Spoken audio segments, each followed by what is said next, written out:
row. So I'm inside of even where those front rows of fans are. I'm right there in that tech zone. So yeah, well, I literally, as the fighters are walking out of the cage, they're walking right in front of me when I'm there covering the UFC events or being a part of any of the other big shows, Bellator, PFL, whomever. Yeah. That's where I'm sitting usually, is right there at media row. So sometimes being elsewhere in the arena, it's a little tough now that I'm spoiled and being in these spots. But I will say, I was in the arena, in the top of the arena, when Nate Diaz fought Anthony Pettis. One of the most electric arenas that I've ever been a part of. I could imagine, yeah. Who's ready for some more Muay Thai action? And our fourth fight of the evening, folks, is going to be a Muay Thai bout. Making his way to the cage, coming to you by way of Peak MMA Academy in Colorado Springs, we have Mr. Nicholas Lofton. Like I say, folks, this is a Muay Thai fight. He stepped on the scales yesterday at 186.8 pounds. He is going to be cornered by Jason Ricker as well as Melissa Lance. He said that some of his main training partners for this fight were Scott Adam and Juan Gonzalez. He's been training for roughly about 8 months coming into this bout. Yeah. So that's sometimes for the striking arts or to get your wheels under you. It's not to say that it's not as complex as MMA, but there may be not as many variables that you have to worry about. Yeah, and it's a little bit, I'm not going to go out on a limb and say safer, but getting in here in Muay Thai with bigger gloves, headgear, get used to being in the cage around people screaming at you. Just to, like you said, get your feet underneath you and learn a little bit while on the job. Absolutely. Now, as we see this fight come into play, I just love the fact that Colorado has Muay Thai now, Josh. It's only been a couple of years since it's been around. There's only a few states across the country that allow it right now. But we have to thank the people like Tony Cummins, Eric Hines, those pivotal figures within our combat sports community in the state of Colorado for making entire Thai fight events like the joint promotion along with Colorado Combat Club and the 5280 Muay Thai fight series. There was an entire card that was stacked top to bottom of Thai fights just 2 weeks ago at the Stampede out there in Aurora. So it was it's just phenomenal that we get to have combat sports growing in this fashion. And I mean, Muay Thai is a great martial art for people to get into, even if they're not into MMA, if they don't understand the wrestling or the ground game. Just to see two people stand up and bang, that's entertainment in itself.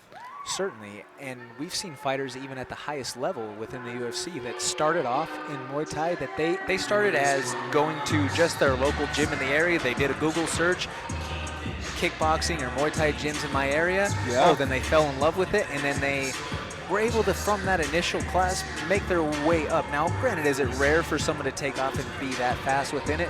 But yes, it is rare. It is rare, yeah. But are there some that have been able to find that love and be able to make it there from that? I'll offer you one example, and it's the only example that I need to say. Angela Hill. Angela Hill. Angela Hill example. started in her mid-20s as a non-active, non-athletic human that went into a Muay Thai gym in her mid-20s and fell in love with the sport. She fell in love with the sport after a few months, then got into her first Muay Thai fight. Decided, hey, let's try this MMA thing. Then after her first pro MMA fight, got the call for the Ultimate Fighter. You know how that goes. And the rest is history. The rest is history. She's now got a number by her name in the UFC, or has had those opportunities throughout the last couple of years. Now we see Parker Ford coming to us in the red corner. He comes to us by way of the Summit County Sasquatch out there in Frisco, Colorado. Introducing to you first, fighting out of Steel City Solar red corner. He weighed in at already 186.8 pounds. He is making his Muay Thai debut. He represents Peak MMA. Ladies and gentlemen, put your hands together for Mr. Nicholas Lofton! Nicholas Lofton out here looking ready to go. Absolutely. But all business over there in the corner of Parker Ford. He represents Summit BJJ. Ladies and gentlemen, I give to you Mr. Parker Ford! The Summit County Sasquatch out here looking ready to throw down.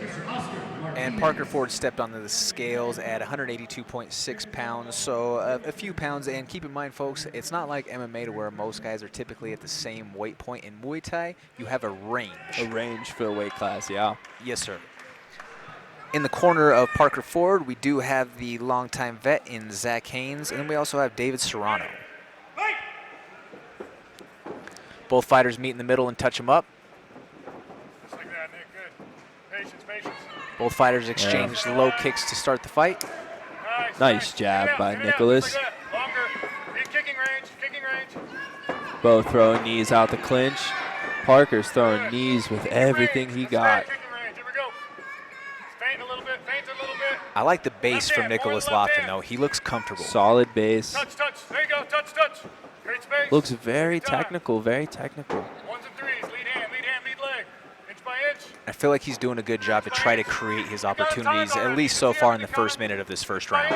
Yeah. Setting up his shots. Simple, not throwing crazy thing, just trying to be accurate. Simple wins. He's timed the counter with that jab a couple of times very well.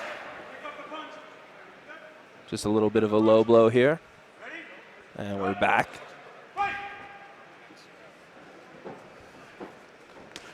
Nice body shot over here by Parker Ford. Another right hand. Another right hand, just Strong right hand going. from Parker Ford.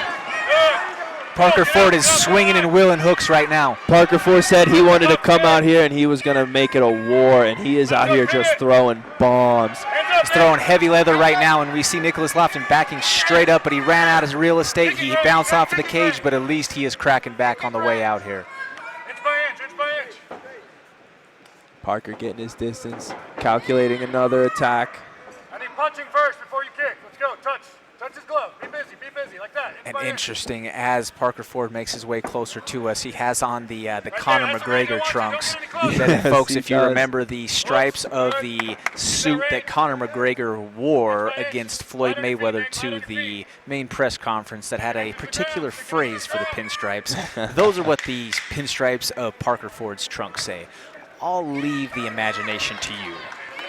What a round, though. I mean, we saw Parker big Ford flurries is right out there. here throwing bombs. Parker Ford is out there throwing bombs, but Josh, I also have to question, sometimes we do see when they're with these big gloves and you have headgear, how many of those are really landing that effectively as opposed to some, yeah, everything is going to sting to a certain extent, but what is the efficiency of those punches? Yeah. Also, what is the efficiency in relation to the expenditure and the fatigue that you could be feeling That if you're you're Parker gaining. Ford? Yeah, because like with you have those big gloves on and headgear, those big shots, they might look damaging, but they're not that hard to, recover from. But we have Nicholas Lofton out here. He's looking very technical. Just got a little overwhelmed this round with Parker Ford throwing bombs. Let's see if he can come out here and stick to his jab, stick to what his coaches are over here telling him some really good advice. See if he sticks to it. We do see a little bit of heavy breathing coming from the corner of Parker Ford over there, but Parker Ford, the look in his eyes says all business. You have to wonder what the strength of Parker Ford is too, because Parker looks like he was a guy who's came down from a bigger weight, so sometimes that strength continues. Yeah, that strength could still be there. And he's throwing heavy leather like again he wants hard. to end this fight. Touch, touch, touch. Inch by Now, in inch, some inch of by these inch. exchanges, I would love to see Nicholas Lofton start to throw back and crack back a little bit more, because right now Parker Ford is not respecting him. We have Nicholas land a big right hand crashing in. Like to see him stay out at range a little bit better. Now that's a much better offensive attack from Nicholas Lofton. Now the pressure's on from him. He's clinching, Nice he's throwing knee knees by right now. Nicholas. Nicholas Lofton is throwing, he's punching out of the break. He's got Parker. There it is, there it is. Standing Got a 8 count right standing now, 8 it count. looks like.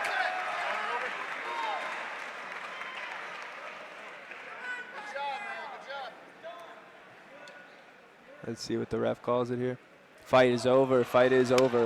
And Oscar Martinez calls the fight off right there. We have a victory by TKO for Nicholas Lofton. Way to go, Nicholas. He got a little caught up, overwhelmed in the first round, but he came out in the second round more aggressive, much more aggressive than the first round.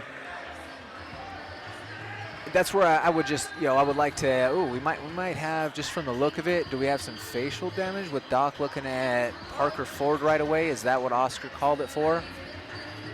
I don't have a good angle to see his face, so I apologize, folks, for not being able to communicate that portion clearly for you, to see if his nose is in the same direction, and it looks like that's the first thing that he touched was the nose. Looks like he's okay. Looks like he might be good. We didn't see a wince when he grabbed it, so. You know, speaking for Parker Ford, he does look like a guy who's came down from a much heavier weight. And I hope that, Muay Thai was a good reason for him to, lose that weight. Good for him. Hey, I would love to see him back here in this cage. He needs to obviously. Entertaining fighter, aggressive. Entertaining, aggressive, throws heavy leather, everything that you could want. Someone who's not afraid to pull the trigger.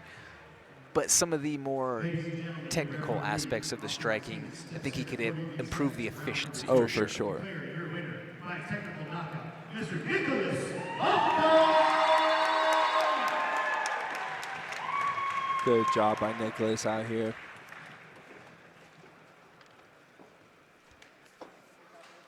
And good advice and a lot of by heart Nicholas. right there. Yeah. Good advice by Nicholas's corner as well, giving him to go into the second round. And good on him for following that advice. It's hard to follow advice. Especially in your debut. Especially in your debut. It looked like he caught you early, but you kind of were able to regroup and finish the fight. What was part of the game plan here? He was obviously a lot taller than you. I saw you trying to chop at that leg. What was the game plan coming in on this? I was going to try to chop at the leg and grab a laser pass. So I was, I told you the hands and then saw what I wanted to do. Yeah. Is there anybody you'd like to thank? My team, Scott Adam,